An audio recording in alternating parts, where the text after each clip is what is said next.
আর আসমানসমূহ ও জমিনে গায়েবী বিষয় আল্লাহরই। আর কিয়ামতের ব্যাপারটি শুধু চোখের পলকের ন্যায়, কিংবা তা আরও নিকটবর্তী। নিশ্চয়ই আল্লাহ সব কিছুর উপর ক্ষমতাবান।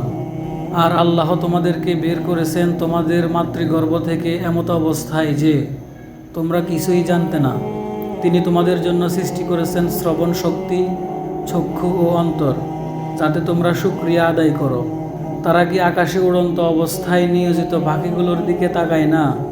আল্লাহ ছাড়া কেউ তাদেরকে ধরে রাখে না। নিশ্চয়ই তাতে নিদর্শনাবলী রয়েছে সেই কওমের জন্য যারা বিশ্বাস করে। আর আল্লাহ তোমাদের গড়গুলোকে তোমাদের জন্য আবাস করেছেন এবং তোমাদের পশুর চামড়া দিয়ে তাঁবুর ব্যবস্থা করেছেন, যা খুব সহজেই তোমরা সফরকালে ও অবস্থানকালে বহন করতে পারো। আর তাদের পশম, তাদের লোম ও তাদের চুল দ্বারা নির্দিষ্ট সময়ের জন্য গৃহ সামগ্রী ও ভোগ উপকরণ তৈরি করেছেন।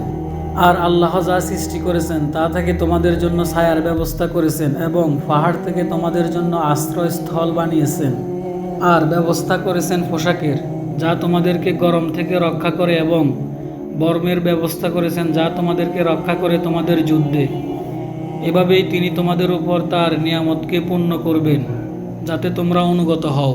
সুতরাং যদি তারা পৃষ্ঠ প্রদর্শন করে, তবে তোমার দায়িত্ব তো শুধু স্পষ্টভাবে পৌঁছে দেওয়া। তারা আল্লাহর নিয়ামত চিনে, তারপর তারা তা অস্বীকার করে, আর তাদের অধিকাংশই কাফির।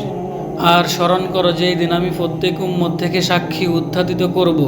তারপর যারা কুফরি করেছে তাদেরকে ওজর পেশের অনুমতি দেওয়া হবে না, এবং আল্লাহকে সন্তুষ্ট করতেও তাদেরকে বলা হবে না। আর যারা জুলুম করেছে তারা যখন আযাব দেখবে, তখন তাদের উপর থেকে তা শিথিল করা হবে না এবং তাদেরকে অবকাশও দেওয়া হবে না।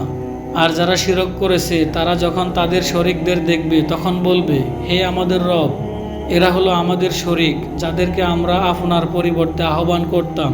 অতঃপর তারা তাদের প্রতি উত্তরে বলবে, নিশ্চয়ই তোমরা মিথ্যাবাদী।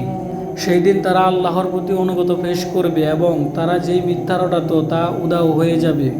যারা কুফরি করেছে এবং আল্লাহর রাস্তায় বাধা দিয়েছে, আমি তাদেরকে আযাবের ওপর আযাব বাড়িয়ে দিব, কারণ তারা ফাসাদ সৃষ্টি করত।